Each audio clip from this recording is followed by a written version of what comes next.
Estamos ao vivo. Boa noite, amigos e amigas da Fundação Astrogildo Pereira. Eu sou o Luiz Carlos Azedo, jornalista, e vou ser o mediador desse debate de hoje sobre o filme Giocondo Dias, Ilustre Clandestino, do diretor de cinema, documentarista, nosso querido amigo Vladimir de Carvalho, que está aqui presente. Vai ser um bate-papo sobre o filme e sobre o principal personagem do filme, que é o líder comunista Giocondo Gervásio Alves Dias, gaguejei aqui para lembrar do nome dele todo, que foi um militante político que se destacou em 1935, no Rio Grande do Norte, quando houve aquele movimento, aquele levante comunista. Ele tomou o poder lá no Rio Grande do Norte e passou por momentos muito difíceis, porque ele deu voz de prisão ao governador e, depois disso, um soldado que havia se rebelado também tentou matar o governador. Ele entrou na frente, levou 2 tiros, salvou a vida do governador, mas foi ferido. Depois ele foi para uma fazenda para se recuperar, e aí, nessa fazenda, os capangas do dono da fazenda tentaram matá-lo e ele levou 13 facadas, quase morreu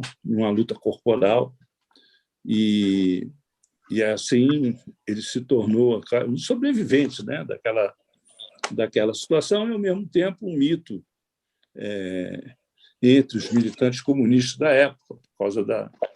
Mas ele se destacou, sobretudo, como um dirigente político que tinha uma visão do processo político brasileiro ampla, que defendia alianças entre as forças democráticas, que acreditava que a luta armada era uma via que não daria resultados, que a aposta que o PCB, que era o partido ao qual ele pertencia, deveria se comprometer e defender as reformas pela via da democracia.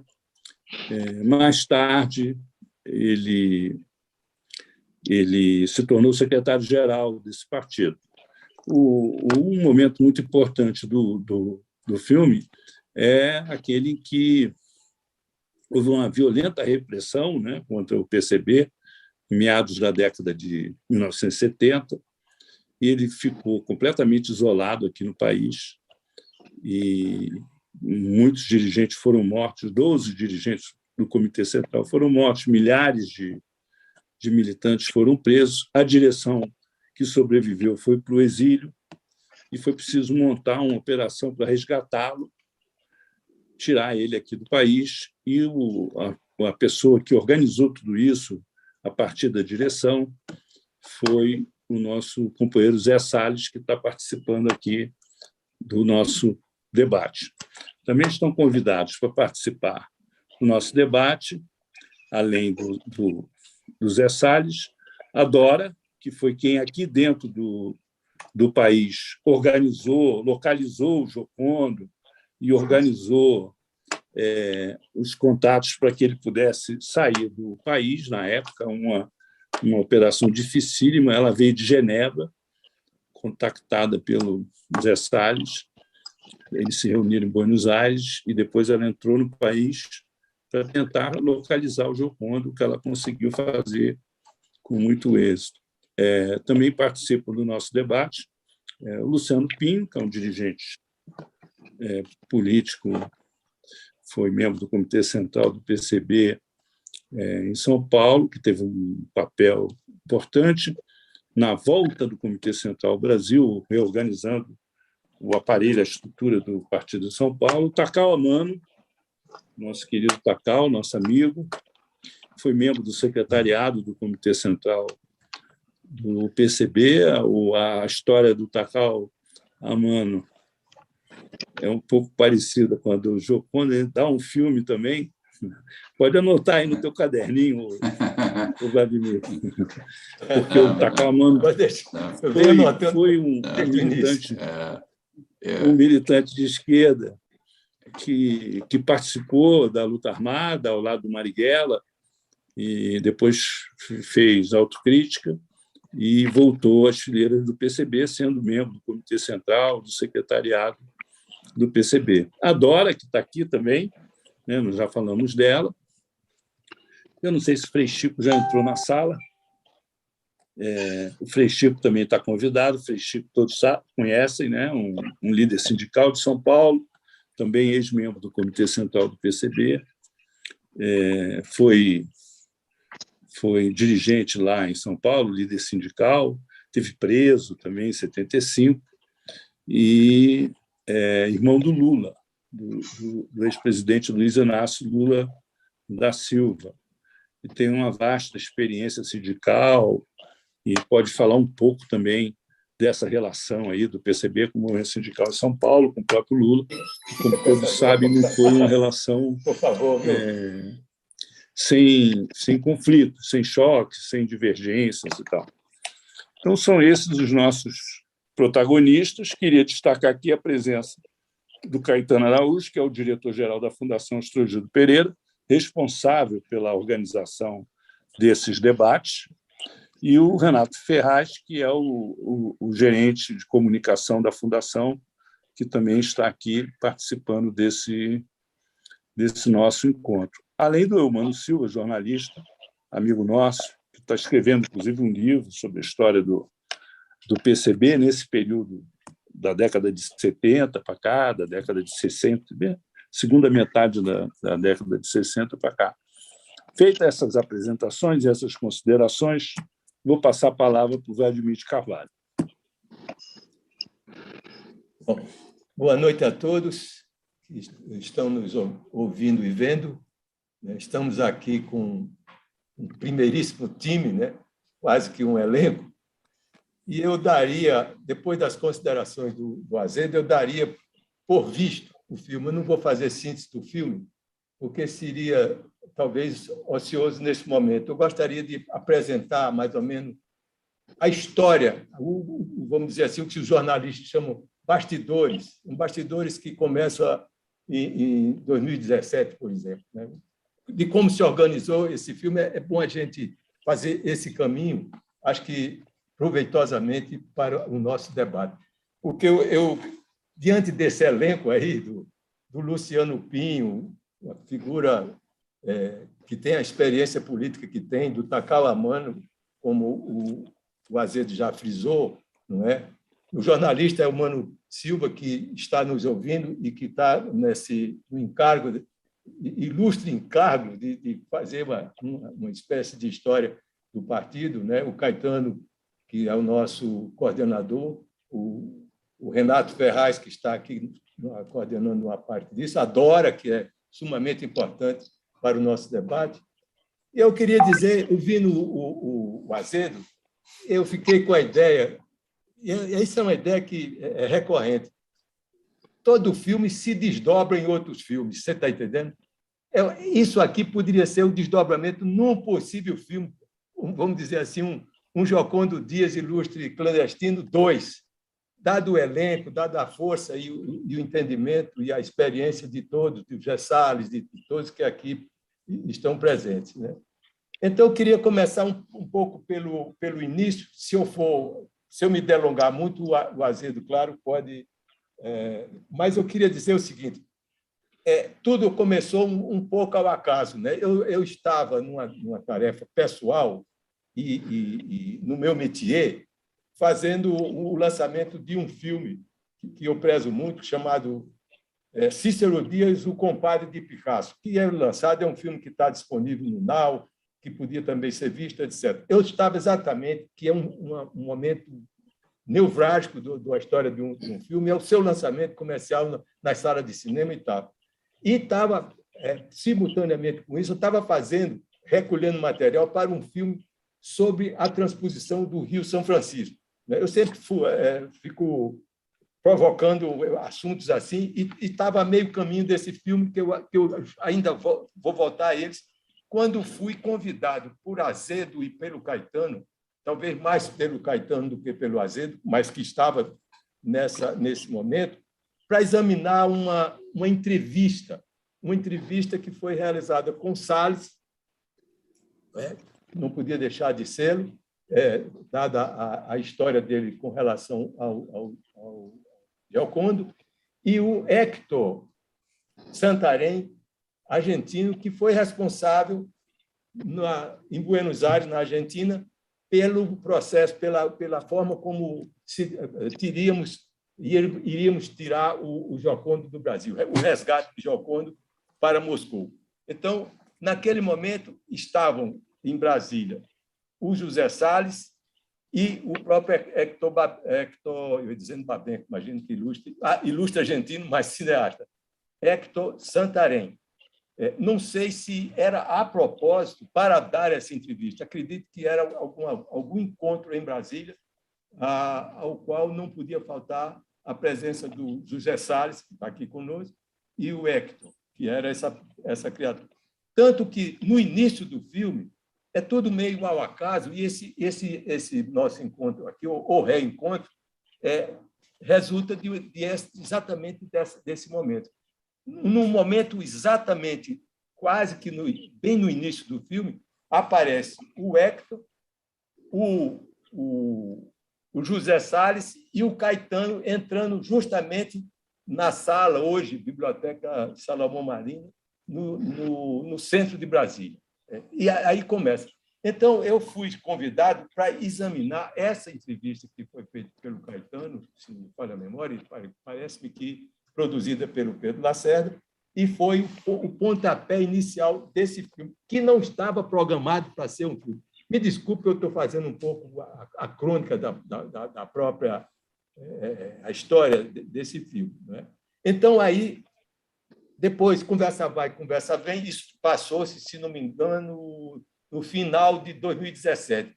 Em 2018, conversa vai, conversa vem, a propósito dessa entrevista deles dois, que viraria, naturalmente, uma peça de arquivo do partido, tornou-se um projeto de um filme. Eles me convenceram que, e eu, naturalmente, estava disposto a fazer um filme sobre o resgate, ou a história política, a biografia política de Giocondo Tiso. E foi assim que começou.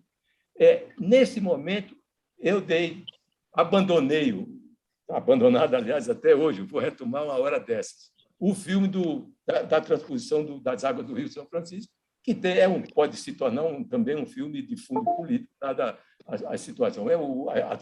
A transposição já foi inaugurada pelos 3 governos aí, de tudo quanto é oportunista de toda parte. Foram lá e inauguraram, Temer, o Lula, todo mundo fez a sua inauguração.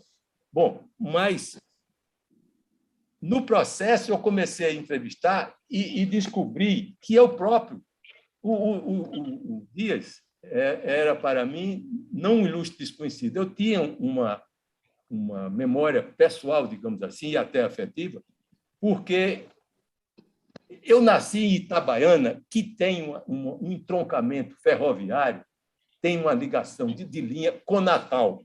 E eu nasci em 1900. Estou dizendo fazendo essa rápida, breve autobiografia, que não cabe aqui, mas para dizer que o Giocondo não era, na minha cabeça, algo zero.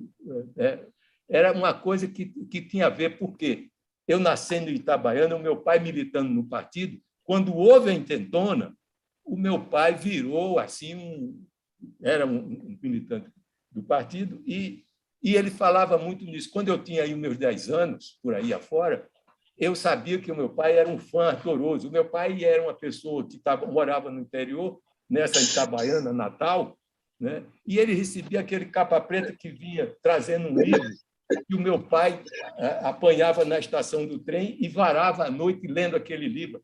Talvez eu mantenha, inclusive até hoje, sobrou a história de Luiz Carlos Prestes, O Cavaleiro da Esperança, de Jorge Amado. Eu tenho o livro, não trouxe aqui hoje, por um acaso não está aqui, entendeu?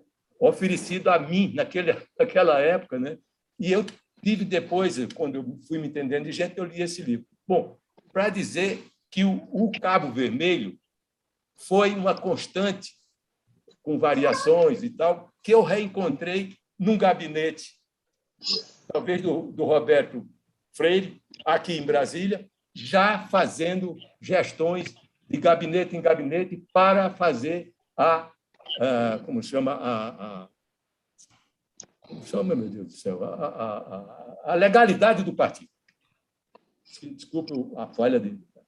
Então, essa coisa me motivou. Naquele momento em que eu iniciei as primeiras entrevistas, eu estava bastante motivado e resolvi fazer, à medida que eu descobri, isso é importante, que uma pessoa que viveu 2/3 da sua vida na clandestinidade, talvez o Elmano entenda isso, porque ele deve estar com dificuldades, provavelmente, de encontrar, vamos dizer, arquivos visuais, digamos assim, né? Não se tinha como comumente aparece em todo filme documentário, o nosso personagem transitando em imagens em movimento, né? O cinema é feito de imagens em movimento. Eu não tive a oportunidade de ter, vamos dizer assim, uma coisa copiosa. Se for uma pessoa famosa, um cantor, um artista, ou mesmo um político, muitas vezes a gente tem até de sobra, né? Você vê qualquer personagem da nossa política atual foi filmado, foi gravado intensamente, como no dia de hoje. Então, eu tive essa grande dificuldade, com exceção de um curta chamado PCB, mas com a imagem já bastante deteriorada, feita pelo Luiz Carlos Taranto, o Mosquito, nosso militante importante, porque ele teve a iniciativa de fazer esse filme. Mas, enfim, o que resulta disso tudo é que eu não tenho exatamente um método, mas eu procuro fazer com que o filme, as pessoas, quer dizer, o tema do filme fale por si mesmo, sem que eu tenha que recorrer a uma narração que explica o filme. Outro dia eu vi um filme sobre o Frei, esse padre famoso cearense, como chama o... Frei Chico. Frei... Não é Frei, não, foi bispo. Padre Cícero. Não, é atual. Cícero? Não, eu vi ontem isso. Desculpa, eu estou falhando muito na memória. Helder Câmara? Helder Câmara, narrado por Fernando Henrique Cardoso. Uma maravilha, mas é a voz de Fernando Henrique Cardoso, entendeu? Eu acho que tudo bem, isso é um vício, uma voz que vem do alto. No caso do Dom Helder, ele disputa com o Fernando, que fica sentado lendo um texto.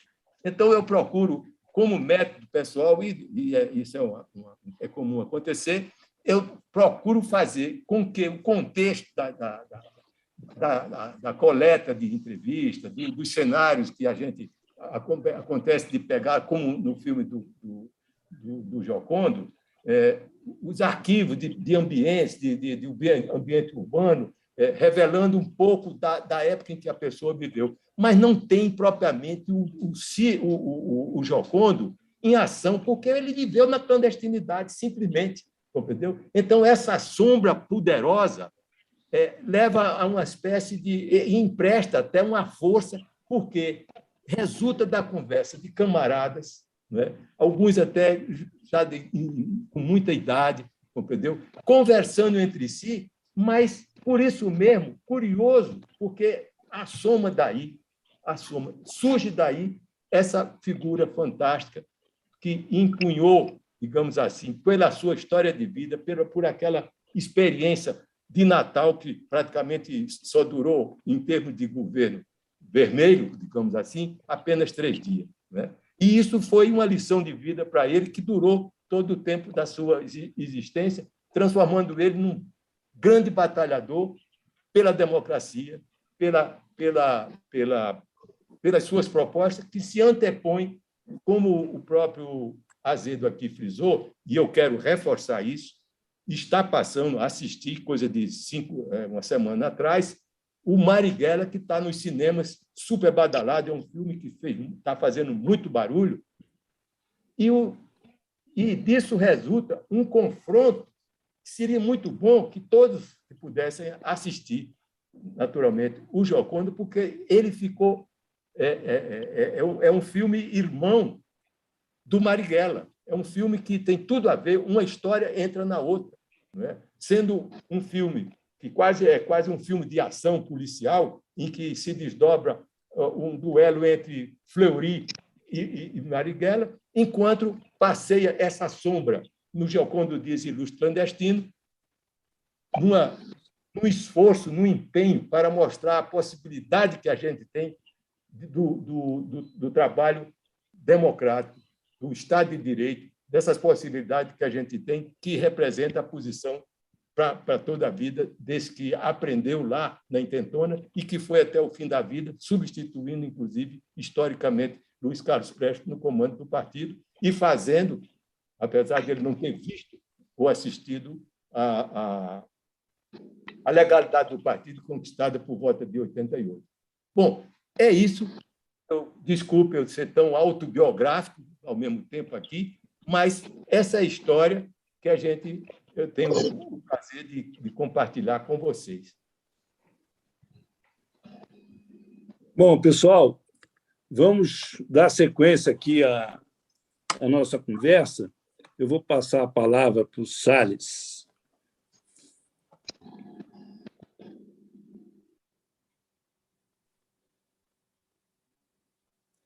José Salles, está com você. A bola é sua. Meu amigo, é uma honra para mim participar dessa conversa com vocês, pessoas que eu valorizo, prezo muito. E o assunto, né? O Dias, o Gioconda Dias. O Dias desempenhou um papel muito grande na minha vida. Ele, digamos assim, eu procurei, eu acho que talvez tenha aprendido mais com ele do que com meu pai, entende? Que era um pai muito bom, tal, mas de outros territórios, né? Então, o Giocondo, ele teve alguns méritos fantásticos, né? Ele era de todos nós o mais político, o que tinha maior preocupação com a vida política do país, que acompanhava.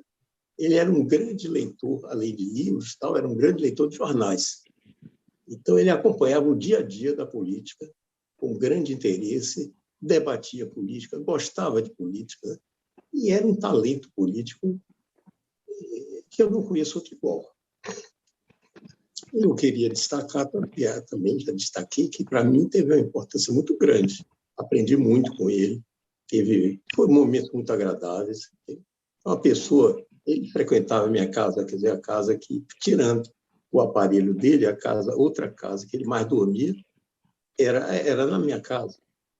E nunca incomodou coisa nenhuma, rapaz. O cara tinha um comportamento de uma flexibilidade, de uma delicadeza, de uma conveniência fantástica, né? Era um prazer estar com ele. Eu gostava dele, eu gostava, naturalmente. E todo mundo lá em casa gostava dele. E ele encontrava tempo para conversar, dar uma palavra para todos lá em casa, né? Então, eu estou à disposição para debater, acrescentar o que eu puder, né, a esse debate sobre a prática, sobre a política do Dias e outros aspectos que houver interesse no coletivo, né? Eu acho melhor eu reduzir, me limitar a essa introdução geral para não cansar os amigos. E estou à disposição.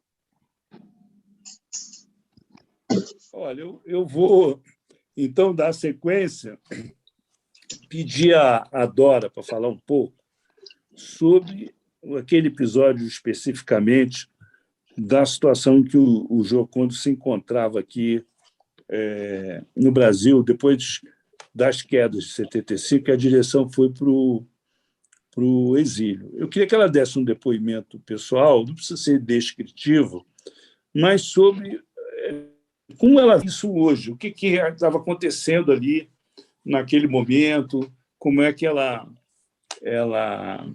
avalia tudo aquilo que aconteceu. E E se ela teve oportunidade, ela participa do filme, viu o nosso filme, deve ter visto Marighella também. Se ela quiser comentar alguma coisa sobre isso, seria interessante.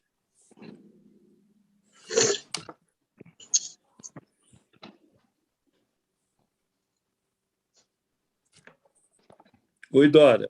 Está me ouvindo? O microfone dela não está ligado. Dora, liga o microfone. Teu telefone está desligado, teu microfone está desligado. Clica aí no... E aí, agora? Agora vai. Agora sim. Vai. Tá bom. São essas coisas da tecnologia que às vezes a gente derrapa, né?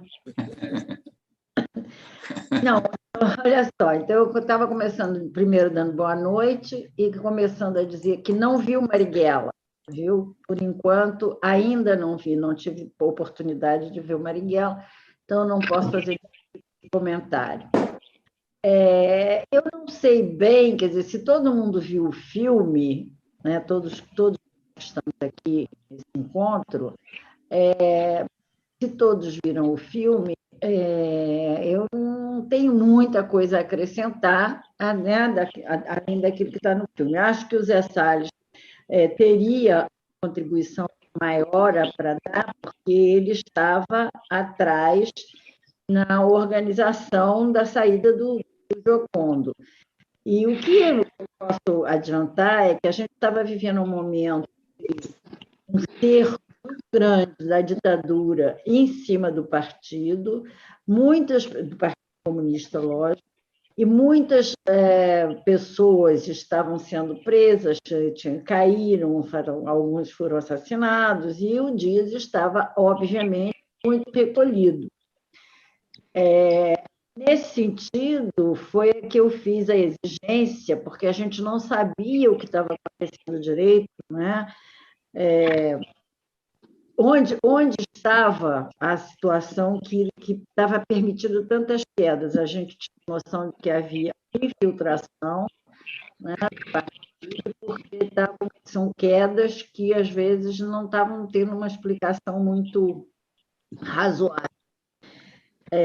Nesse sentido, eu me lembro que, quando conversamos, Salles e eu falei que viria, que toparia vir ao Brasil para localizar o dia, tentar participar da operação de saída dele, mas que eu não aceitava nenhuma ingerência do partido. Eu não queria nenhum contato aqui dentro do Brasil que fosse um contato do partido. Eu queria total liberdade para fazer um esquema meu, pessoal, com o qual eu pudesse trabalhar com confiança, né, sem ficar, inclusive, apreensiva, no sentido de, será que estou trabalhando com gente que pode amanhã ou depois, né, entregar o que está sendo feito, etc. E foi nesse sentido que eu, ao chegar no Brasil, contactei, como eu narro no filme, né, eu contactei Zuma, que era uma amiga da família do Dias, e era muito minha amiga. Contactei uma irmã, que também era uma pessoa muito próxima. Está vendo? Eu contactei uma irmã, que também era uma pessoa muito... Está havendo uma interferência, Pedro? Está picotando, mas dá para entender o que você está falando. Porque eu percebi agora que estava havendo uma... Então, mas dá para perceber. Foi tudo... Eu vou pedir ao pessoal que está com o microfone ligado para desligar só um pouquinho. Eu mesmo vou desligar outras pessoas ligadas, às vezes, dá essa interferência. Então, eu posso também, se não tiver claro alguma coisa, se alguém tiver interesse em alguma questão, é lógico que a gente está aqui para poder responder e participar. Mas, enfim, então, detalhes eu não vou também contar aqui de como foi tudo isso, porque quem viu, eu não sei, suponho que todos viram o filme, então seria uma coisa de ficar repetindo o que já foi visto, né? Uma pessoa importante, então, foi o Salles, que ficou em Buenos Aires, né? E ele era o contato com o Partido Comunista que, ao fim e ao cabo, era o partido que queria participar da organização da saída do Dias, no sentido de que acolheu, deu passaporte, quer dizer, fez o passaporte, passagens, etc. Eu não sei direito como é que foi isso, acho que o Salles pode falar melhor. E, enfim, algumas histórias pitorescas do processo, mas que não vem ao caso aqui, algumas existiram, mas acho que fundamentalmente é isso, né? No sentido de que a tensão era grande, a entrada aqui teria que ser segura. Para vocês terem uma ideia, eu estive no Brasil durante um tempo para montar essa operação e nem a minha mãe soube que eu estava no Brasil. Só a minha irmã, meu cunhado e Zuma, mais ninguém soube que eu estava no Brasil. Para vocês verem como a gente estava com receio de ser exposto, de aparecer, de muita gente que poderia um comentar com o outro e acabar sendo, enfim, especulação em torno do porquê que eu estava aqui. Então, foi absolutamente uma coisa segura, fora do esquema partidário, a não ser, obviamente, o esquema que estava sendo montado no exterior, com o Salles. Teve o acordo, né, do Prestes, evidentemente, e eu trouxe cartas para poder contactar o Dias, uma carta do próprio Salles, onde ele assinava com o nome que ele usava na época, que era Marcelo, uma carta do Armênio, que também usava um nome que não era nem nome de guerra dele, era um nome de um apelido que ele tinha na sua família e que o Dias conhecia, porque para o Dias se sentir mais seguro, na medida em que ele recebesse uma carta com aquela assinatura, ele saberia que era uma pessoa próxima e, né, que não era uma arapuca que ele estivesse entrando. Então, essa foi digamos, não sei se é bem isso que você está querendo de mim, Azedo, que você está perguntando. Não sei se tem alguma questão que vocês queiram enfatizar, e aí estamos aqui para conversar. E eu acho que o Salles pode dar maiores detalhes sobre isso. Não? Quem? Alô? Cadê Azedo? Azedo está coordenando. Estamos te ouvindo. Vamos dar mais uma rodada. Vou fazer um parênteses aqui. O teu cunhado lá de Volta Redonda, nós fomos da mesma base do partido em Caxias. Meu cunhado de Volta Redonda? Ele foi da minha base lá em Caxias. É mesmo? Antes de ir para a Volta Redonda. Reconheceu ele pelo filme? Eu reconheci ele pelo filme, assim, vagamente, mas aí o Edivarci Martins reconheceu ele. Pô, você não está lembrando tal, do fulano, da nossa base lá? Eu fiquei em dúvida, né? Aí, então, mas ele já estava muito fora disso, né? Nessa época, quando ele foi para e nessa época ele estava em Volta Redonda, ele já não estava mais em Caxias. Ele saiu de Caxias, ele se formou na medicina, né? Ele era médico e estava trabalhando lá em Volta Redonda. Né? Nesse mas... E ele gostava não era de fotografia.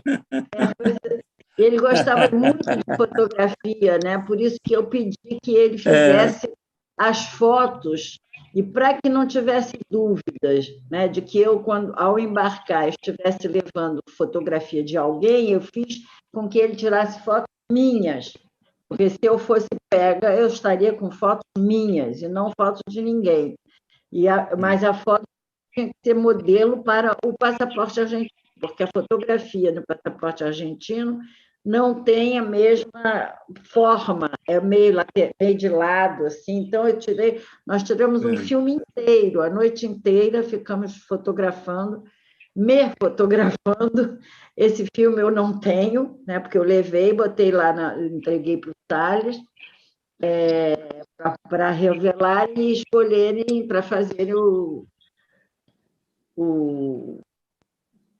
Desculpa, estou fazendo uma pequena confusão. Eu trouxe um filme inteiro com minhas fotos para o meu cunhado fotografar o Dias a noite inteira, fotografando, para que eu levasse o filme com o Dias para o passaporte argentino. Então... Foi uma operação... Só essa operação aí dava um filme de ficção, um filme de ação aí. Mas já que a gente está falando de filme de ação, foi uma boa coisa que fizemos. Eu queria agora passar a palavra para o nosso querido Luciano Pinho, porque o Luciano Pinho acompanhou intensamente a volta dos dirigentes do exílio, né? Porque o que aconteceu na época foi o seguinte: antes do Comitê Central voltar, alguns dirigentes e encarregados de sessão vieram da frente para reestruturar minimamente o aparelho do partido. A seção sindical, a seção juvenil. Eu, por exemplo, entrei na seção juvenil na preparação da volta do Comitê Central, né?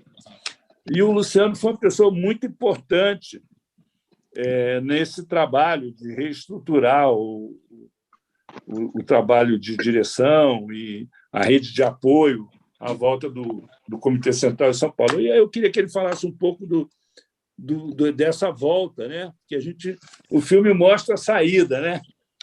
Vamos falar um pouquinho da volta. É verdade. Então, vamos lá. Boa noite a todos. Eu tenho, vamos dizer, a convivência com o Dias foi muito pouca, né? Ele era clandestino, ninguém sabia dele. Eu vim conhecê-lo, parece uma brincadeira, mas foi na preparação e na execução da reunião do Comitê Central que substituiu ele pelo Prestes, né? Foi a reunião que tirou o Prestes da direção do partido, que foi na casa, hoje nós podemos falar, do José de Abreu, que era dono da antiga Rádio Marconi, né? Era uma ligação até que o Tenorinho tinha com ele, né, da época. Né? O pai da presidente do Podemos. A filha dele, eu não sei, é parente, Renata Abreu. É filha dele. Ele foi deputado federal, eu conheci. Então, teve 2 reuniões, essa e uma outra que foi na casa da Sônia, que já é falecida, que eu fiquei conhecendo todo o Comitê Central. E contato com o Regis e o Malina, que cuidava disso, eu simplesmente ajudava. Então, essa foi a minha primeira que eu lembro de ter visto Giocondo. E que me marcou dele, assim, vamos dizer, do baiano, ele, geralmente, baiano, nordestino, fala muito, né? E eu falo pouco e ele fala também pouco. São raros os baianos que falam pouco, né? Então, a timidez dele era uma coisa que me sempre chamou a atenção, né? Um fato que é interessante, essas 2 reuniões fiquei conhecendo. Aí, outro fato interessante foi no processo de legalidade, a recepção que o Sarney teve, a direção do partido, no Palácio Planalto, que depois ele contando, e os amigos que foram juntos, os companheiros, da timidez dele e da reação dele, porque foi acompanhado quem foi o anfitrião para levar, foi o nosso Fernando Santana, outro baiano, que chegou no palácio, na casa dele, ele tirou o sapato, pôs o pé em cima da mesa de centro e deu uma cochilada, e o Dias começou a ficar vermelho, contou que não sabia onde enfiar a cara, e aí depois ele levantou, já foi na geladeira, pegou umas coisas, aí o Sarney, vendo que o Dias estava todo sem jeito, falou assim, não se incomode não, ele é da casa, ele é assim mesmo, nós já estamos acostumados. Então, foi essas lembranças que eu tenho assim para contar assim do dia, né? E a última que eu tive foi quando, na casa da Yara Braille, que ele teve um desmaio. E já era o problema da doença dele, né? O tumor. O tumor no cérebro. É. E vamos ver, foi essas duas,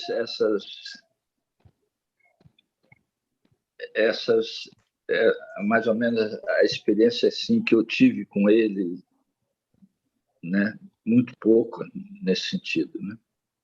Então, é basicamente isso assim que eu tenho, que me traz a lembrança de Gioconda, né? A sua timidez e a sua economia nas palavras, né? É basicamente isso. Você está passando ele para trás aí, né, Santos? Você está passando ele para trás aí, na economia e na timidez. Vamos ouvir aqui o Takal. Vamos ouvir o Takal.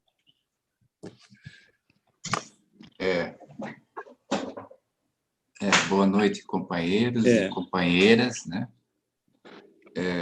Vocês estão me ouvindo? Sim. Estou. Eu não preciso de apresentação, porque o meu amigo e companheiro Azedo já contou toda a minha história, né? Mas eu queria só... Nem toda. Não toda, mas é que eu tenho que fazer economia, porque não temos um tempo muito grande. Mas eu só posso dizer que eu estudei na escola do partido, lá em Moscou, e lá eu conheci o Salles, conheci a Anita Prestes, conheci o Hércules Correia, enfim, alguns membros do Comitê Central que estavam lá, até a ex-companheira do Salles, que é a Mali Viana, né? Que é a nossa grande amiga e companheira até hoje, né? E no exterior é que tive contato bastante com Malina, que o Malina constantemente viajava e eu estava trabalhando na juventude em Budapeste, e lá também passou o companheiro Dias para fazer encontros com o Comitê Central do Partido Socialista Húngaro, né? E aí, na volta,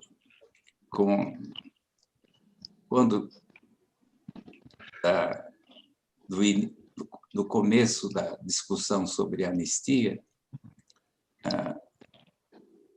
o Comitê Central me mandou, junto com o Hércules Correia, para Paris, para nós aí convivemos junto, para que nós conseguíssemos o passaporte para voltar ao país.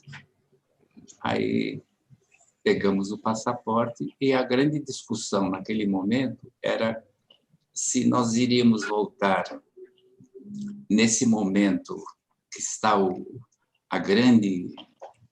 grande auê sobre a questão da anistia, da volta dos anistiados, enfim, ou se nós deixamos para mais tarde, quer dizer, porque ainda naquela época ainda a ditadura estava de pé. Mas a decisão foi voltar logo agora, enquanto as coisas estavam fervendo. E aí nós iríamos nos esconder no meio da multidão. E em 1980, aí eu reencontrei com o Regis, e depois o Regis me apresentou Malina, e nós organizamos a editora Novos Rumos, em que eu e o Regis éramos o gerente, que praticamente era a sede do Comitê Central de Reorganização do Partido. E aí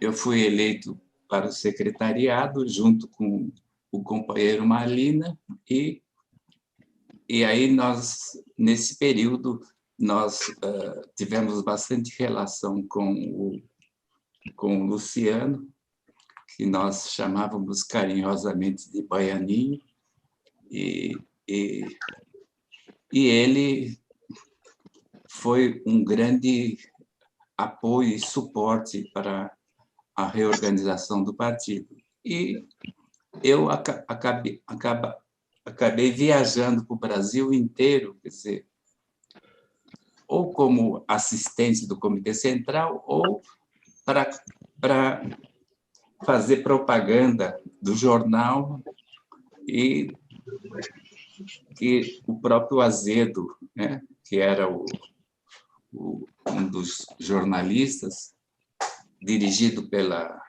pelo nosso grande companheiro Noé Gertel, né, que foi o primeiro diretor da Voz da Unidade. E eu acho que eu e nós, como do secretariado, semanalmente nós íamos para o Rio de Janeiro para fazer reunião com a executiva. Então, eu participava das reuniões da executiva, junto com era o Malina, era o Hércules Correia, o Almir Neves, era o Givaldo, e mais uns dois companheiros que eu não me lembro o nome. Enfim, quer dizer, o companheiro Dias, quer dizer, eu o conheci nessas reuniões, quer dizer, e ele realmente era uma pessoa tímida, quer dizer, mas ele tinha uma capacidade política, de pensamento político e de organização muito aguçada. E ele, não é brincadeira, ele é que falava por último. Ele é que fazia o resumo das discussões, e nós é que, Malina, quer dizer, eu e o Regis, nós, aqui em São Paulo, fazíamos a execução dessas tarefas tiradas na reunião da executiva. E aí é que eu conheci o Azedo, porque o Azedo era do Rio de Janeiro, e acabei até ficando na casa da ex-sogra do Azedo, lá na Tijuca, né? Enfim, e aí cresceu uma grande amizade entre eu e o Azedo, porque o Azedo era o dirigente da comissão da seção juvenil do partido, porque ele costurava toda a parte do movimento estudantil naquela época, nos congressos da UNE. E eu acho que é isso que eu tenho que dizer sobre o Dias, como disse o Salles, ele era uma pessoa generosa, ele era uma pessoa afetiva, uma pessoa carinhosa, quer dizer, e de uma grande qualidade política e ideológica. Quer dizer, eu acho que daquele grupo que nós chamamos de grupo baiano do Partido Comunista, quer dizer, ele era um destaque, né? Ele participou daquela discussão e aprovação da Resolução de março de 58, em que houve a virada da linha política do Partido Comunista.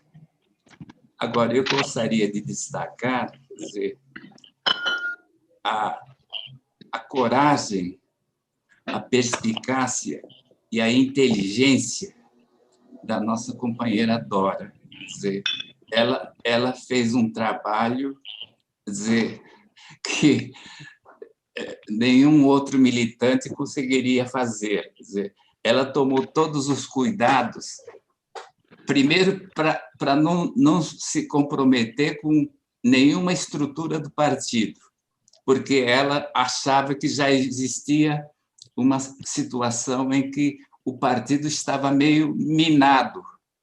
Quer dizer, estava caindo muita gente e ninguém sabia por que estavam caindo. Então, eu acho que a coragem política da companheira Dora, eu acho que nós devemos aqui louvar, e eu aplaudo com todo o carinho, porque por ela também ser uma mulher, né? E eu acho que ela salvou, junto com o Salles, a vida do Dias. E é isso que eu queria inicialmente colocar. Vou tomar até uma pinguinha em homenagem ao Takal.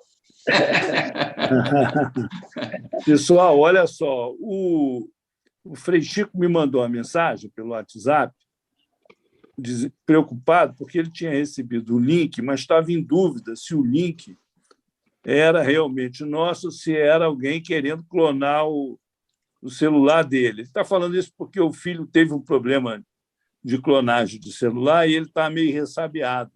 Aí eu queria pedir alguém aí do pessoal do apoio da Fundação para tentar entrar em contato com ele e ver se ele entra na sala. Ok? Eu vou falar um pouquinho também sobre o Giocondo, assim, minha experiência, né, com o Giocondo, em alguns momentos assim, que eu acho que são muito emblemáticos. Oi. Eu me lembrei aqui de um fato, eu acho interessante, e antes que eu me esqueça, antes da reunião do Congresso do partido, que foi todo mundo preso, eu fui levar o Giocondo na casa do Regis, que o Almir estava dormindo também lá na casa do Regis. E não sei por que descemos, entrei com o Dias, estava lá o Almir, o Regis, a Batatinha. Eu esqueci alguma coisa dentro do carro e voltei para pegar. Quando voltei para pegar, eu vi o sujeito recolhendo um lixo da casa do Regis. Né? Aí eu narrei isso para o Dias, né? O Dias falou assim... Aí o Dias falou, essa reunião tem que ser aberta.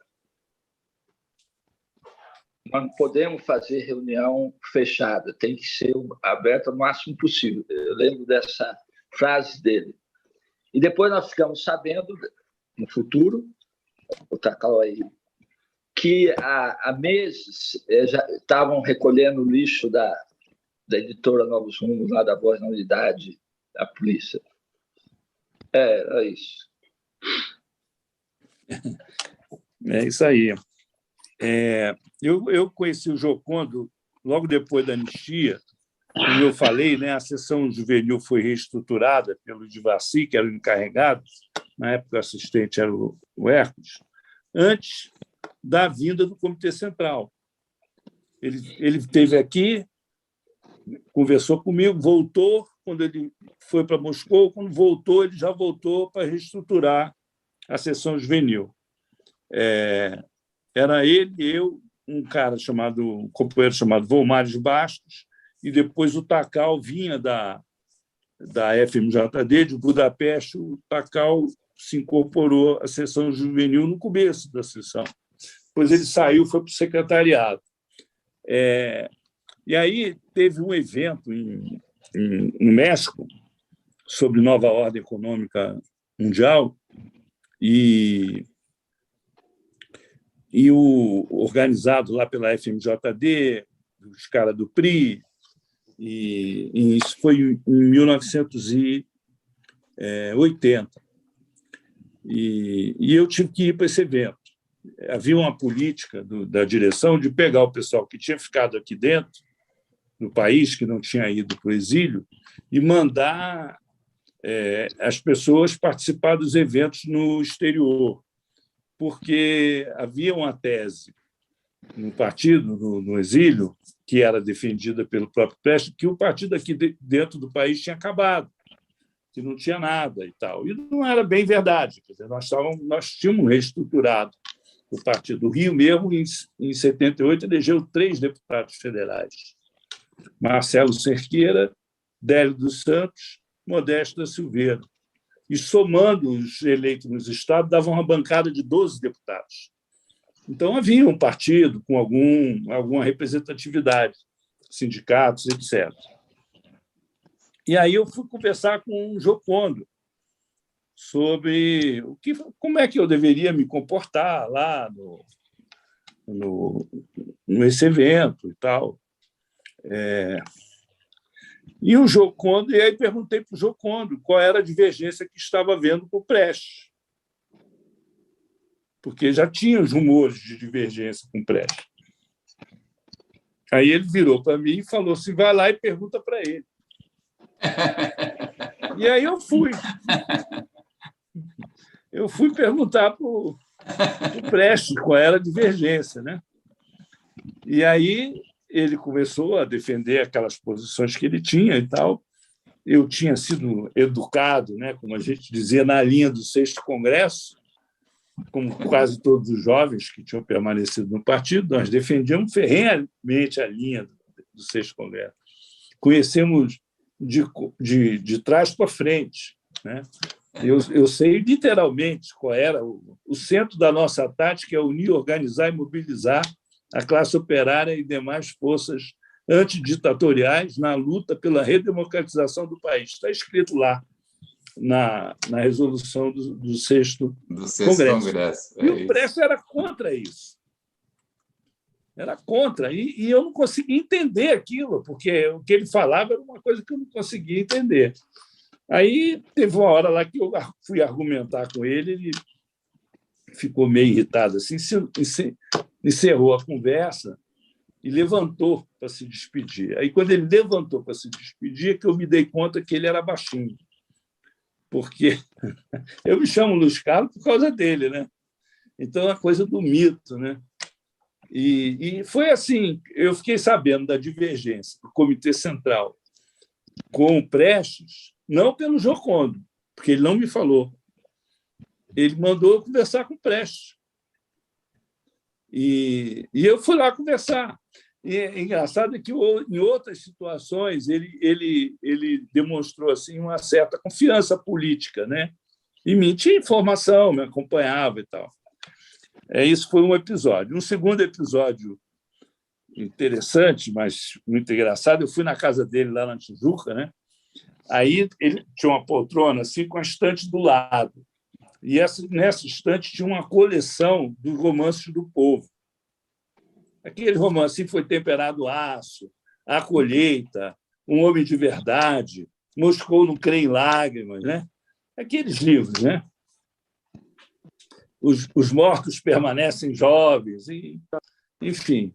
E eu tinha lido aqueles romances na minha adolescência e tal, porque meu pai tinha em casa e tinha me dado os romances para ler e tal. Aí, quando eu vi a coleção na estante, eu falei assim, não, eu fui criado lendo esses livros aí. Aí ele riu e disse assim, eu fui criado tomando leite. Eu não sabia onde é que eu enfiava a cabeça, sabe? Eu não sabia. Ele era muito irônico. E aí, teve um outro episódio, um belo dia, me chamam para uma conversa. Eu era da sessão juvenil e tal, aí me chamam para uma conversa. O Sérgio Moraes me leva para um almoço na rua Miguel Couto, lá do outro lado da Presidente Vargas. A rua Miguel Couto é interessante, ela cruza a Presidente Vargas e morre lá, ela nasce na Rio Branco, cruza a Presidente Vargas, por baixo dos prédios, tem uma galeria dos prédios, um buraco assim entre os prédios, cruza de um lado para o outro, morre lá na Rua do Acre. Ela termina na Rua do Acre. E entre Almirante Barroso e Rua do Acre é a rua dos botecos que vende sardinha frita. Fica assim, gente. Tal, né? Dos portugueses. E esse restaurante era ali na Miguel Couto, do lado de cá da Almirante Barroso. Aí eu chego no almoço, está o Dias, o Givaldo, o Hércules e o Almir. E ele me comunica que eles tinham tomado a decisão de intervir na Voz da Unidade. Teve uma crise na Voz da Unidade, que eles iam fazer uma intervenção na Voz da Unidade e que queriam que eu fosse o interventor. E quando eu falei aquilo, eu disse, eu não tenho a menor condição, eu não me sinto em condição de ser responsável pelo jornal por duas razões. Primeiro, porque profissionalmente eu não me acho capaz. E segundo, porque eu não conheço o pessoal do partido lá em São Paulo, os jornalistas do partido em São Paulo, para montar a equipe. Se fosse aqui no Rio, eu até teria condições de compensar a minha incapacidade, as minhas limitações, com gente capacitada, jornalistas do partido e tal, amigos, companheiros aqui do Rio. Mas São Paulo não tem a menor condição. Aí aquela coisa morreu ali. O Frei Chico entrou. Entrou? Boa noite, meu companheiro. Ei, o Frei Chico está fritando peixe com o olho do gato da frigideira. Ficou desconfiado que esse negócio aqui era uma clonagem. Aí eu recusei a tarefa, né? Recusei a tarefa. Passou um tempo, assim, uns 2 meses, 3 meses, um belo dia me liga o Givaldo, diz assim, você tem que pegar um ônibus às 11 horas da noite para São Paulo, porque nós estamos assumindo o jornal. Teve uma crise lá, o pessoal todo saiu do jornal, o Noé vai assumir, vai ser o editor executivo do jornal e você vai ter que ir para lá para ajudar o Noé. E assim eu fiquei 2 anos indo e voltando de ônibus para São Paulo. Eu saía no domingo à noite, voltava na quinta-feira à noite, de ônibus. Takao lembra disso aí, dessa época. E aí chegou um momento que eu não aguentava mais aquilo. Aí tentei convencer a Maria, que é a mãe do Rodrigo e do André, minha mulher, a ir para São Paulo. Ela não queria ir de jeito nenhum, ela estava empregada no Rio, era da direção estadual no Rio, secretária do comitê universitário, não queria ir mais de jeito nenhum. Aí eu fui falar com o Joconde. Eu pedi para ela, olha, eu queria lhe pedir para me ajudar, porque a Maria não quer ir para São Paulo e tal, não quer mudar, precisa convencer ela e tal. Ele virou para mim e disse assim, você é besta. Ele está certo. Quer dizer, ela está certa. São Paulo faz muito frio. Rapaz, eu ouvi aquilo, eu fiquei indignado com aquele negócio. Aquilo, para mim, assim, foi uma maior decepção, né? Porque ele me falou um negócio daquele, né? Passou um mês, ele me tirou de São Paulo, me trouxe para o Rio. Conversou com um, conversou com o outro, conversou com o Geraldão. Eu saí do jornal e fui para o secretariado do Comitê Municipal do Rio de Janeiro. Estava precisando de ajuda e tal. Ele resolveu o problema da forma mais inteligente, porque era muito mais fácil me readaptar ao Rio do que a família se adaptar a São Paulo. Isso depois veio acontecer em 87, né, quando eu assumi a direção do jornal, Marina assumiu a secretaria-geral e eu fui ser o diretor responsável do jornal. Mas foi era o Jocondo, isso era o Jocondo. Ele era irônico, ele era gozador, mas ele tinha uma sensibilidade para lidar com os quadros, para distribuir os quadros, para resolver as coisas. Uma situação, até conto no filme, o encontro dele com Dom Isná Clemente Mariano, que era o presidente do Conselho Episcopal Latino-Americano. Nós montamos uma série de encontros com o clero do Rio de Janeiro, né, com Dom Valdir Calheiros, lá em Volta Redonda, né, com o Dom Valdir de Caxias, que também era um bispo progressista, Dom Adriano Hipólito de Nova Iguaçu. Mas o Dom Clemente Mariano era um arcebispo da ala conservadora da Igreja, não era da ala progressista. E muito importante na hierarquia da Igreja, porque era o presidente do Conselho Episcopal Latino-Americano, era o bispo de Nova Friburgo, arcebispo de Nova Friburgo. Aí, na conversa lá, conversa vai, ele vira para o Jocondo e pergunta o que nós vamos fazer com a Igreja quando nós tomássemos o poder. Eu quase caí de costas. Eu digo, pô, nós estamos aqui respirando de canudinho. Pô. Porque ele me perguntar o que nós vamos fazer com a Igreja. Aí o Jocondo citou, né, a intervenção, o papel do partido, né, e do Jorge Amado na Constituinte, né, de 46, com relação à liberdade de culto no Brasil e tal. Ele virou e falou, nós não queremos saber disso, nós não queremos saber do trabalho, da coisa de missa, não. Nós estamos falando do trabalho pastoral da Igreja, liberdade para fazer o trabalho pastoral da Igreja, porque nós temos uma experiência muito ruim com vocês na Polônia, na Lituânia, na Estônia, na Letônia, em Cuba. Foi assim a conversa. E aí eu disse assim, bom, agora esse cara, o negócio entornou, né? Aí o Jocondo virou para ele e falou que nós estávamos ali, primeiro que nós não tínhamos perspectiva de chegar ao poder, né? Que nós estávamos ali em busca do consentimento da Igreja. A expressão que ele usou foi essa, do consentimento da Igreja para a legalização do partido, porque nós estávamos cansados de ser perseguidos e que a democratização do país ela só se completaria no momento que fosse garantida a liberdade de organização de partidos políticos, de pensamento e etc. Ele foi muito sagaz ali no diálogo, né? Porque era uma situação tensa, né? Com uma pessoa importante na hierarquia da Igreja. Então, ele era um cara assim, que ele sabia lidar com essas adversidades e tal. E ele foi um grande responsável assim, pela minha profissionalização como dirigente do partido e tal, porque na época eu trabalhava na Assembleia Legislativa, eu era jornalista, tinha feito a cobertura da Constituinte da Fusão e fui trabalhar na Assembleia Legislativa como assessor de um deputado nosso lá, que era o Alves de Brito, muito meu amigo, por sinal. E ele foi a pessoa que me convenceu a pedir demissão lá da Assembleia e virar profissional do partido. E ele sempre teve muito carinho, muita confiança comigo, me deu algumas missões assim, até delicadas e importantes na época, tipo conversar com o Dmitry Pasturov, que o Salles conheceu bem, né, em Moscou, às vésperas do 7º Congresso. Isso deu uma confusão danada no partido, que gerou uma ciumeira danada.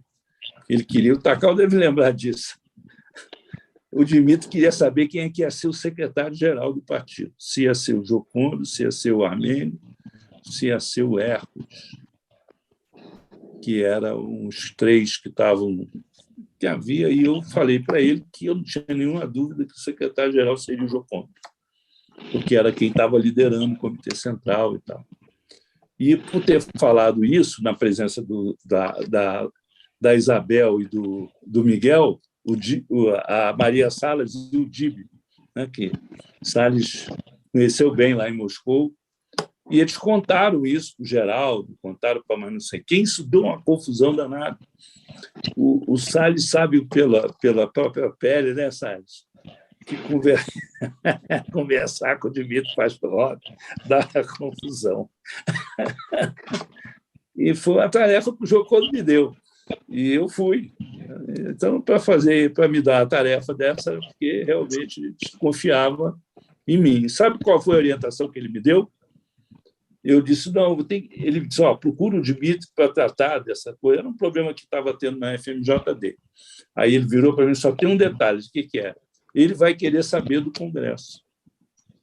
Aí eu falei para ele, e aí, o que eu falo? Ele disse assim, você ouve para ele perguntar e responde o que você achar que deve. Ele não me deu nenhuma orientação com relação à conversa. Ele simplesmente disse, olha, vai lá, se perguntar, você responde o que você achar que deve.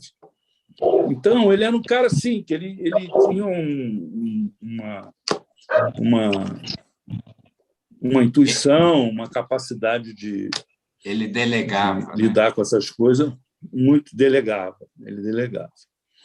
E é isso. Bom, o Frei Chico entrou aqui. O Frei Chico é personagem de um momento muito importante, que é atualíssimo, porque ele acompanhou isso, que foi a relação que o partido tinha, né, no movimento sindical e tal, e o papel do Jocôndo nisso. Tal. E ele foi um interlocutor privilegiado da direção com o movimento sindical, com o mundo sindical, porque essas conversas, inclusive com o Lula, elas se davam a partir de encontros que eram organizados pelo Frei Chico, entre outros dirigentes, né, do partido.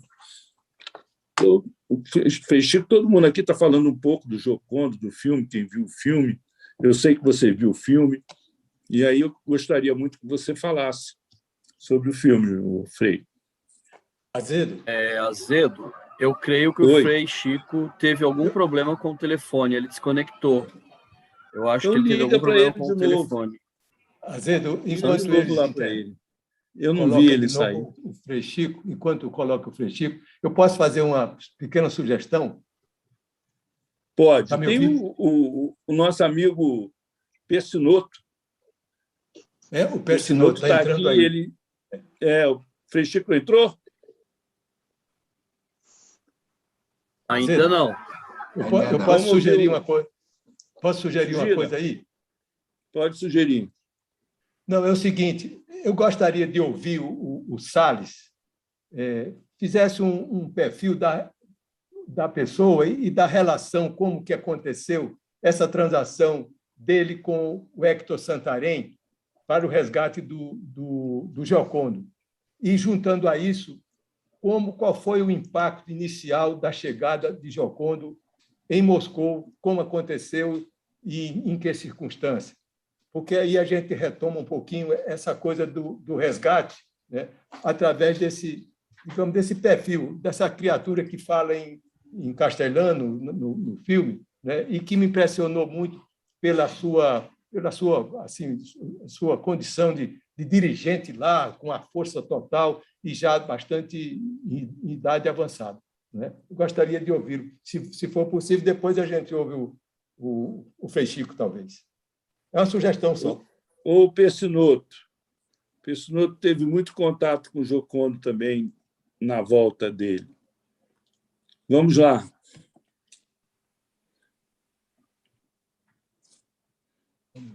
Ele está com... Oi. Salles está com o microfone ligado. Fala aí, Salles. Acho que está ligado, não? Vocês estão ouvindo? Eu estou ouvindo. Mais concretamente... Mas não era o Persinoto? Não, o Vladimir sugeriu que o Salles falasse um pouco. Tá aí bom. O Salles fala, depois o Persinoto fala. Tá bem. O Chico está mandando a mensagem dizendo que ele está assim, enrolado lá com o celular.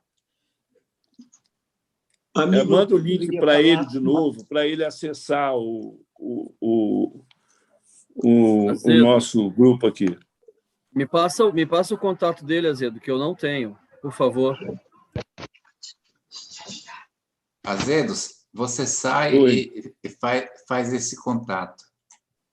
Não, eu consigo fazer sem sair. Agora é o Salles. É o Salles, é. Mais Vamos, companheiro concretamente, Salles. amigos, como vocês sabem, eu participei diretamente do resgate do Dias, mas os amigos querem, mais especificamente, opiniões e sobre que assuntos específicos, para eu não fazer todo um discurso que os amigos já conhecem. O que os amigos me orientam? Eu deveria falar o que sobre o resgate? Vladimir, você tem que abrir o seu microfone.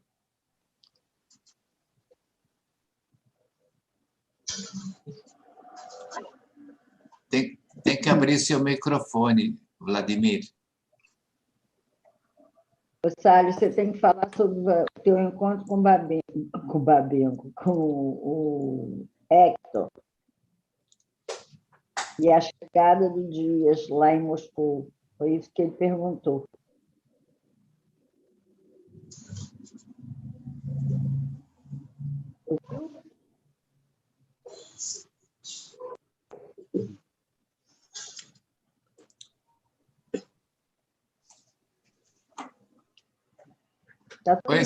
Oi, Salles. Falo, Dora. Viu o que eu falei? Sobre a saída do Dias? O Hector Santarém. Ele queria, o Vladimir colocou que você narrasse um pouco o seu encontro com o Hector, lá na Argentina, e a articulação para a saída do Dias, e a chegada do Dias em Moscou. Pois não. Sinteticamente é isso. Como conheceu o Hector, como foi essa relação, um pouco o perfil do Hector.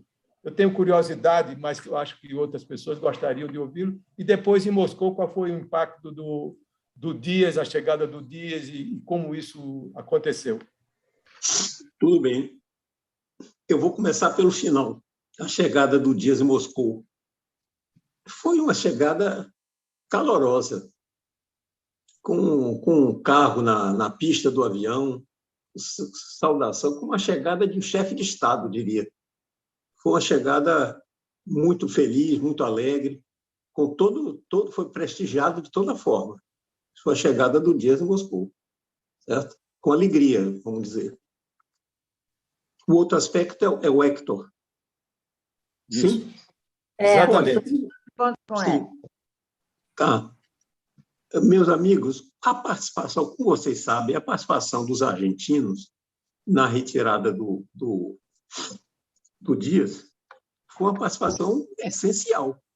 Quer dizer, quem entrou para pegar o Dias foi um casal argentino. E só podia ser, né, com um carro argentino que eu comprei, 0 quilômetro, um carrão, o melhor produzido da Argentina, né? Montado, produzido na Argentina, e um casal argentino, certo? Que chamaria o menos possível de atenção. E levando um passaporte do Dias, já com um retrato que seria colocado, que já tinha chegado no exterior, que o Dias tinha mandado, e a Dora tinha organizado isso. Então, foi colocado o retrato no passaporte, exatamente como seria um passaporte argentino, e levado para o Dias. O Dias foi um tripulante ótimo. Quer dizer, ele teve comportamento... Salles, teve também uma outra pessoa. Teve uma outra pessoa que acompanhava o casal, uma outra senhora que acompanhava o casal, com a ideia de fazer 2 casais em viagem. Exato. Exatamente, Dorinha, você lembra bem. Então, eu poderia dizer que foi retirado com ampla segurança. Era um carro argentino, um casal argentino, mais essa senhora, um documento todo correto argentino para o Dias, né, com o nome de um argentino. Então, foi uma saída, uma retirada extremamente tranquila. Tranquila e bem planejada, né? E tudo para dar certo, e deu certo, 100%. Né? Qual outro assunto que os amigos queriam? Era o melhor conhecimento, um perfil, como que você conheceu o Hector, não é? E Sim. da atuação dele no Partido Argentino, etc. Eu conheci o Hector através da direção do Partido Argentino. Quer dizer, eu não conhecia o Hector, nunca tinha visto, nem sabia que existia. Mas nós precisávamos de um carro que alguém entrasse e que fosse argentino e que não fosse uma pessoa visada de jeito nenhum e que entrasse com um documento naturalmente argentino, um casal, e levando um documento argentino para o dia sair, né? Nesse sentido, foi providenciado antes, como os amigos já sabem, a fotografia do Dias exatamente como é usado no passaporte argentino, que é muito diferente do brasileiro, hein? E principalmente a fotografia, a forma que tira, o local que bota, tudo. Isso foi feito muito bem feito com precisão 100%. Foi missão, digamos, orientada pelos soviéticos, mas feito por companheiro do Partido Argentino. Compramos um Ford Falcon, 0 quilômetros, é o maior carro que tem na Argentina, e a polícia respeita muito isso de carrão, tal, e quem é mais rico, quem é menos. E entrou com um casal argentino, realmente, mais uma senhora, e foi uma coisa muito, muito tranquila, né? Quer dizer, da parte do Dias, onde poderia dar errado seria da parte do Dias, se ele tivesse perseguido, procurado, tal. Mas ele tinha sido retirado e cortado de toda a relação que ele tinha anterior. Então, era impossível ele trazer trazer a polícia, alguma pista que desse. Não tinha, isso era impossível, não tinha essa possibilidade. Então, foi uma saída extremamente tranquila. Um carrão bonito, 0, novinho, um casal realmente argentino, sem participação nenhuma em trabalho político, mínima, né? Do partido, a confiança da direção do partido. E o Dias, que é uma pessoa de certa idade, né? E um passaporte perfeito argentino, qualquer polícia argentina podia pegar e não ia saber nada, era exatamente igual. E essa coisa passou assim, muito bem. E nos deu muita alegria. Ele chegou, coitado, cansado, né? Magro, cansado, preocupado. E preocupado também com o que diria o partido sobre a responsabilidade dele nas quedas dentro do Brasil, que era uma responsabilidade expressiva, significativa, né? Então, ele chegou e foi muito bem tratado. Eu estava esperando um apartamento em Buenos Aires. Ele chegou para lá, como eu disse, cansado, meio magro, né, abatido, tal. Procuramos receber com a maior cordialidade. Eu gostaria hoje que eu tivesse sido ainda mais cordial, tivesse feito uma festa para ele lá, uma coisa assim, entende? Que foi realmente uma alegria muito grande a importância dele. Então, a importância do Dias é imensa, né? Muito grande. Para a unidade do partido, para o funcionamento político do partido, um quadro de muito valor, que eu admirava muito. A única casa que ele dormia, como eu já falei, fora da casa dele, o aparelho dele, era na minha. Então, nós tínhamos uma relação muito próxima, né? Na carta que eu mandei para ele, eu falei de coisas que só nós dois conhecíamos, só nós dois. Ou eu tinha me passado para a polícia de forma tal que estava exercendo o papel da polícia, ou ele não tinha dúvida que era eu que tinha escrito. Nenhuma dúvida. As únicas pessoas que conheciam eram ele e eu. Coisas que ele me contava, muita história da Bahia, da maneira do pessoal do Porto falar, os baianos do Porto do partido, né? Então, foi uma coisa muito segura. E ele veio no carro, o carro era muito limpinho, novinho, e deu tudo certo. Essas coisas que a gente faz na vida, infelizmente não é tão frequente, né? Que dá tudo certo. Né? Ele chegou lá cansado, coitado, mas fomos logo dali, fomos a Assunção, com o pessoal argentino, inclusive, e em Santa Cruz de la Sierra, pegamos o avião lá, fomos até Quito, ficamos no Hotel Intercontinental em Quito, ele e eu, e daí pegamos um voo direto à Suíça. E chegamos na Suíça, estavam lá o Armênio e a Zuleika, que dirigiu o partido na França, o pessoal brasileiro, né? Eles foram lá nos esperar. Foi muito alegre, foi muito feliz. A coisa deu certo. Poderia não dar. Podia resultar em morte dele e minha também, né? Quer dizer, mas deu tudo 100% certo. Essas poucas coisas que a gente faz na vida que dá tudo certo. E dá uma alegria muito grande, né? Muito bom. Foi essa história dele. Agora é o Pericinoto. Bem, o Azedo está me escalando para falar sobre o Dias, mas eu sou um militante que teve uma relação com o nosso Giocondo Dias de forma assim, muito diferente da organização partidária. Porque logo depois do golpe de 64, antes do golpe de 64, eu era um simpatizante do partido. E com o golpe, aconteceu o seguinte: o partido entrou na clandestinidade e eu comecei a reclamar dos companheiros que não queriam conversar comigo política. Então, fui procurar o meu guru, entendeu, na política, que era o Arildo Salles Doria, que era funcionário do Banco do Brasil no Rio, foi transferido para Picos, no Piauí. Quando ele voltou de férias, eu disse assim: Arildo, que diabo é isso? O partido não funciona mais.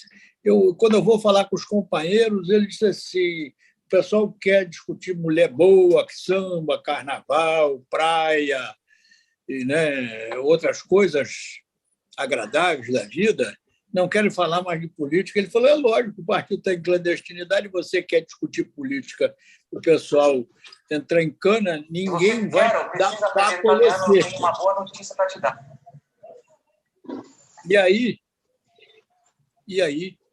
eu disse assim: então eu quero entrar no partido.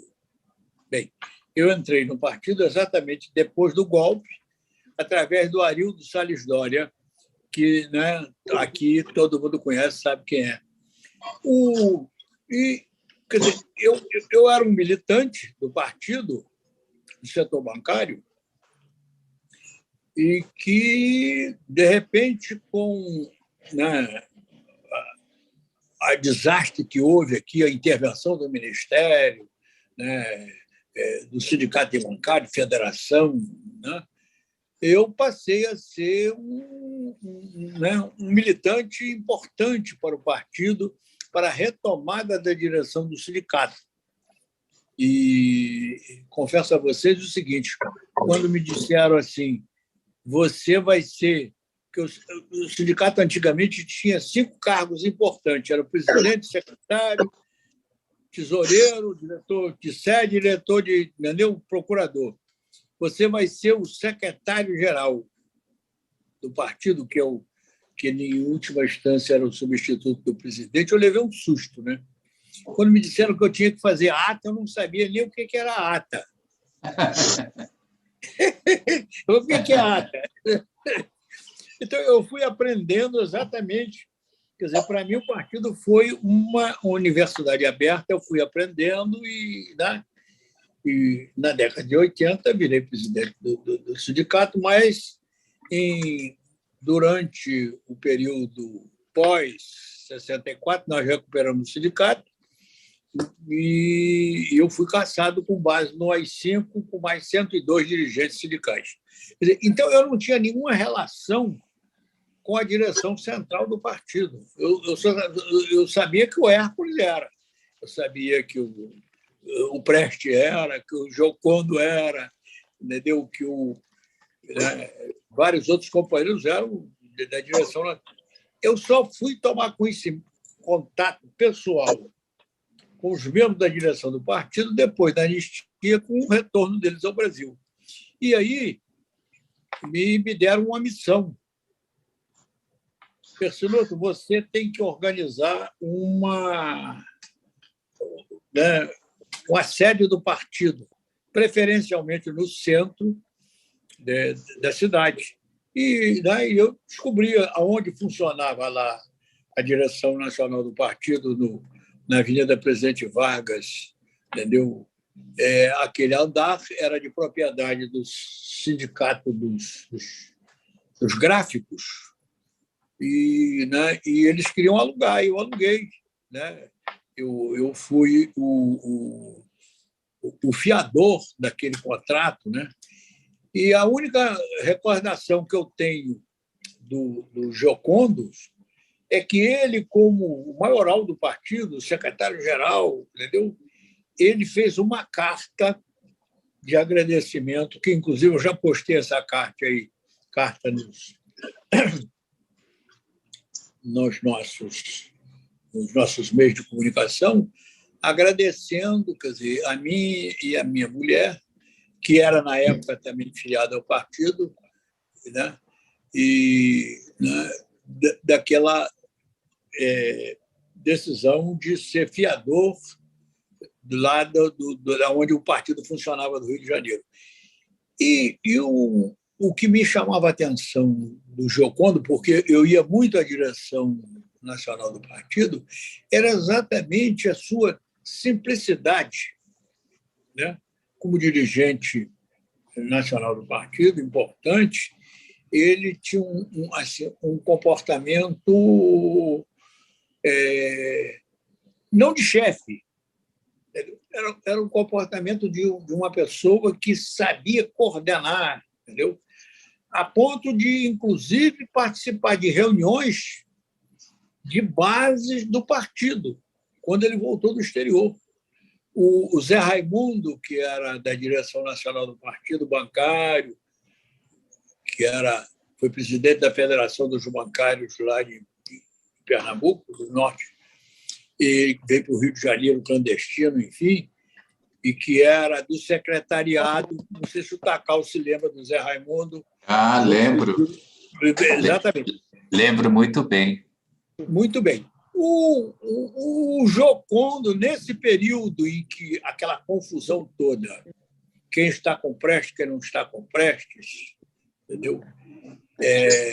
Inclusive, aqui o setor bancário, nós tínhamos uma posição pró-Prestes, a ponto de, inclusive, nós suspendemos a contribuição que a gente tinha do setor, congelamos, para só depois que essa questão foi resolvida que a gente liberou os recursos, né?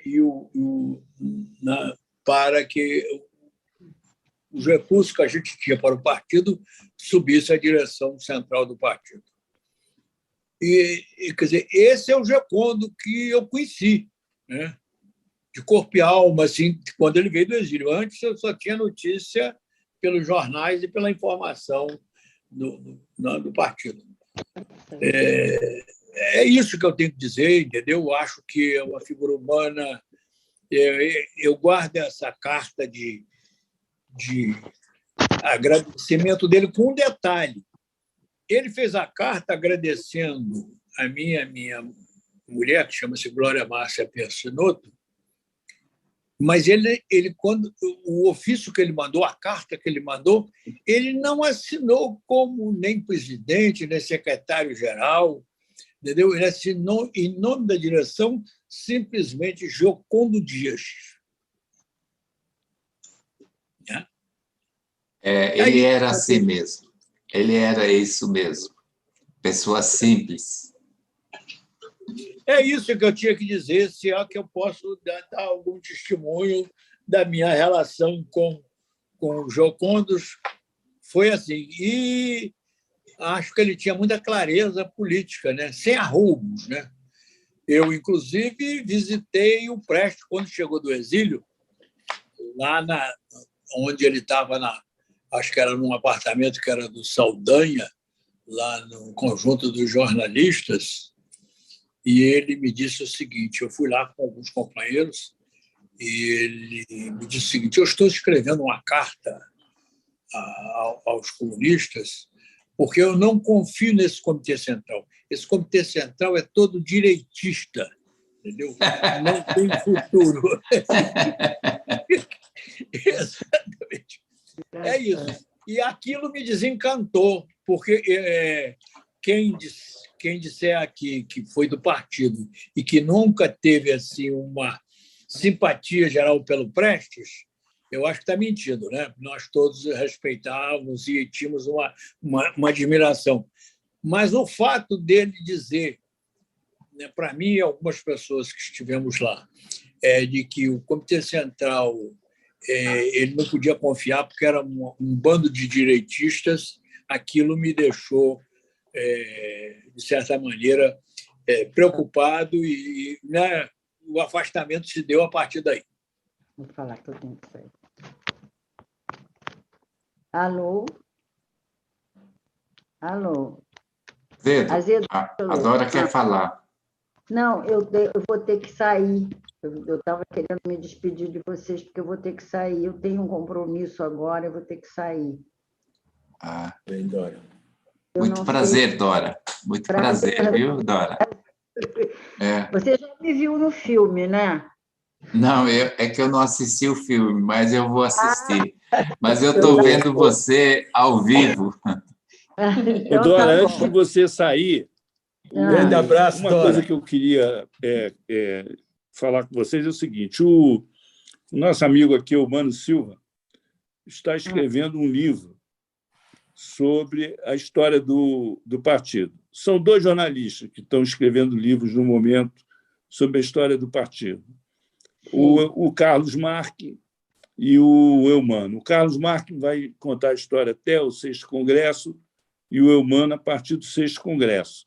Eles estão tentando reconstituir essa história de uma maneira aqui, tudo que aconteceu, inclusive as dissidências, que tudo isso seja relatado com a maior isenção possível por parte por parte deles. É um trabalho muito com características jornalísticas. Então, eu estou entrevistando, procurando esclarecer situações e tal. E eu queria pedir a todo mundo que tivesse a generosidade de conversar com o Eumano e com o Mark quando fosse procurados por eles, porque isso vai ser muito importante. Nós não vamos ter nenhuma interferência, do ponto de vista da Fundação, na feitura desses livros. Nós não vai ser uma história oficial do PCB.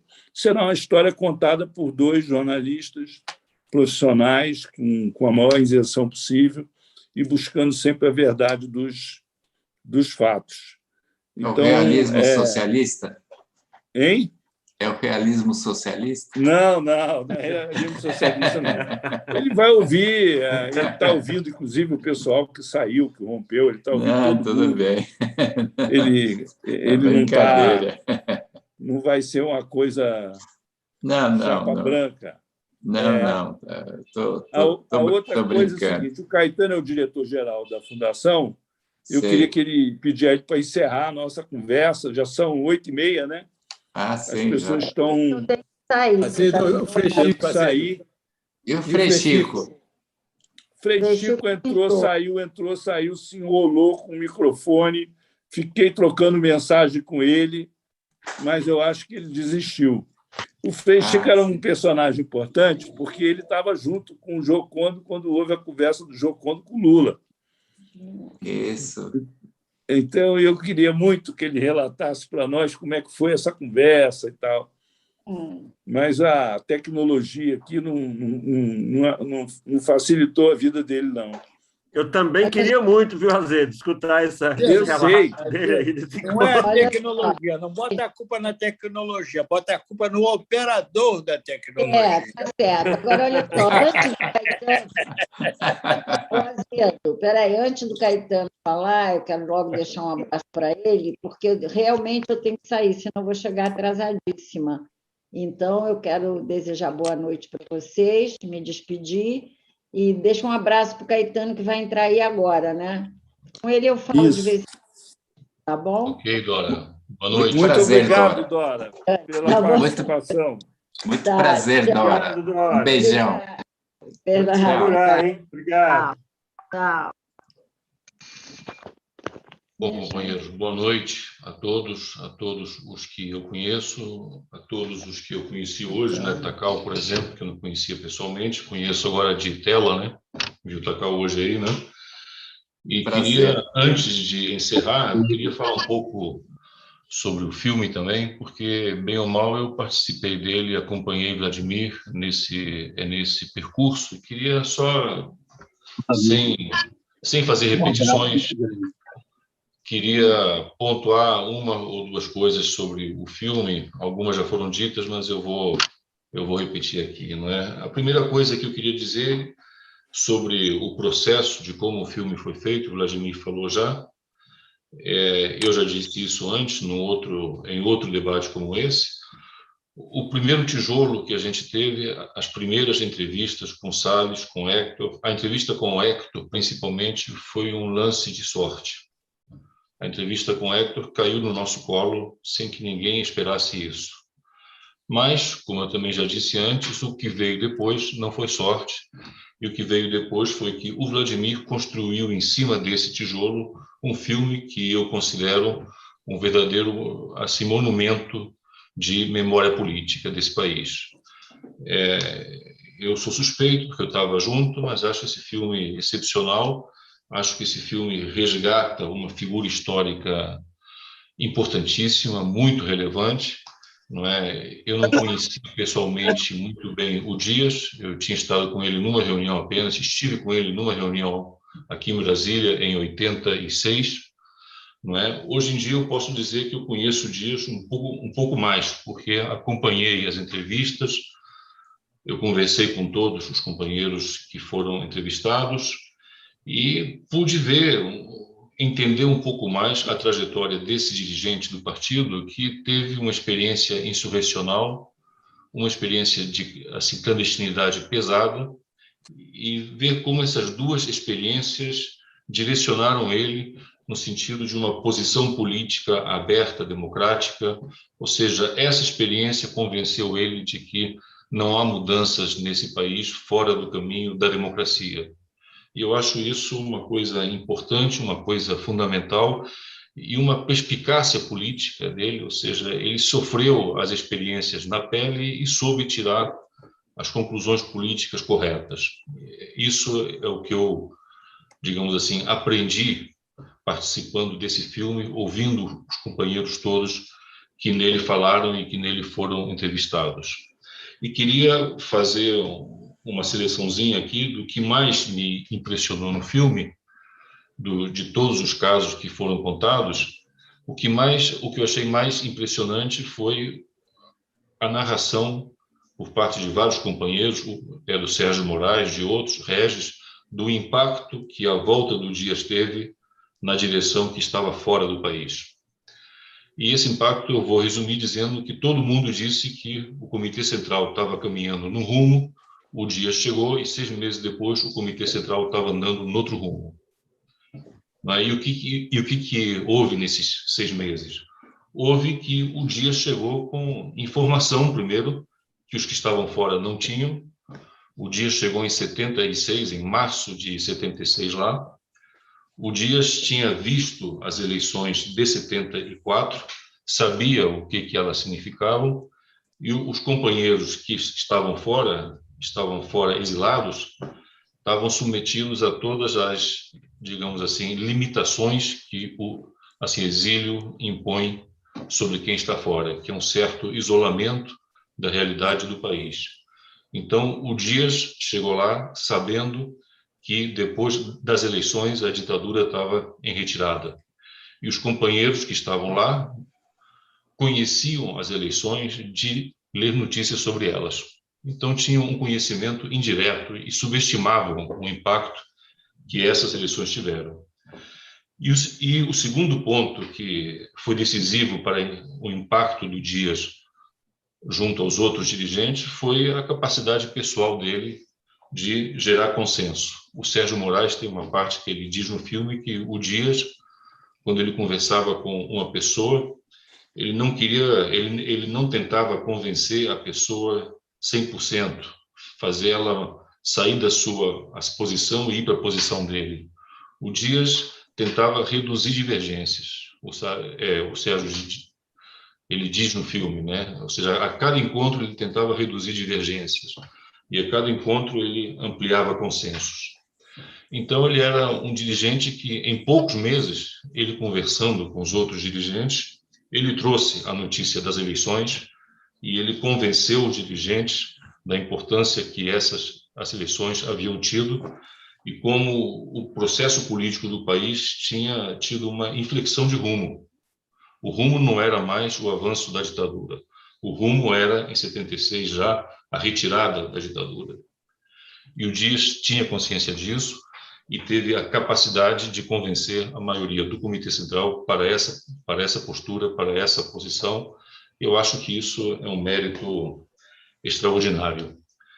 E fazer o filme foi uma experiência, para mim, enriquecedora, não é? Ou seja, aprendi muito e acho que entendi melhor tanto a história do país como o nosso partido, depois de passar pela experiência de ajudar o Vladimir nessa tarefa hercúlea, né, Vladimir, de construir um filme a partir de poucos elementos que foram sendo articulados, somados, pouco a pouco. Demorou, né? Acho que uns 3 anos, mas, enfim, valeu a pena. É isso, companheiros. Eu quero agora só me despedir de todos vocês, agradecer a participação de todos, agradecer a coordenação o Vladimir do nosso companheiro Azedo, a participação de todos os companheiros que aqui falaram, estiveram presentes, Takal, a participação mesmo que efêmera do nosso amigo Frei Chico, né, que participou rapidamente, não pôde ficar mais tempo, as palavras do Pecinoto, Luciano, da Dora, de todo mundo que se manifestou, e vamos ver se a gente volta a fazer eventos como esse em torno desse filme e de outros momentos importantes da história do PCB. Então é isso, gente. Mais uma vez, obrigado e até a próxima, então. Até logo, então. Vladimir está querendo fazer aí as considerações finais dele. Diga aí, Vladimir. Não são considerações finais, é um apelo só para ter a oportunidade de ver esse filme. Eu acho que é muito interessante para aqueles que já viram, mas outros que não viram por uma questão ou outra, não é? Nesse momento, hoje mesmo, o filme está residindo, posso dizer, virtualmente, no Canal Brasil e no Now, entre outras plataformas. Aqueles que não viram poderiam ver isso porque, em face do barulho, da promoção extraordinária que está recebendo, merecidamente, o filme do Wagner Moura, eu tomei a iniciativa de procurar o Canal Brasil no dia de hoje e foi acolhida muito bem a minha sugestão do filme voltar a ser exibido no Canal Brasil.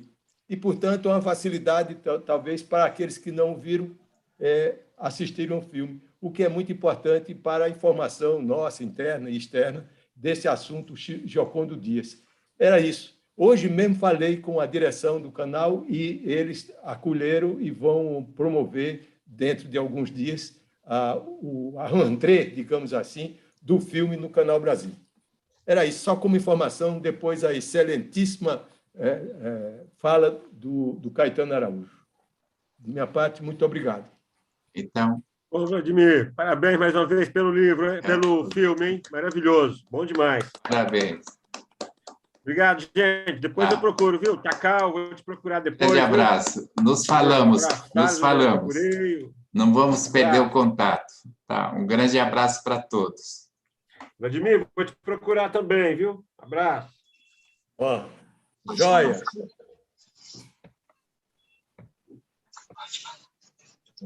Bom, pessoal, boa noite para todo mundo. Foi ótimo nós nos reencontrarmos. E esse ciclo de debates, Vladimir. Acho que não tem mais nenhum programado por enquanto, né? Por enquanto, quantas conversas já? 3 ou 4. Dava para fazer mais um filme, né? Vamos fazer. Todo filme transborda para o outro.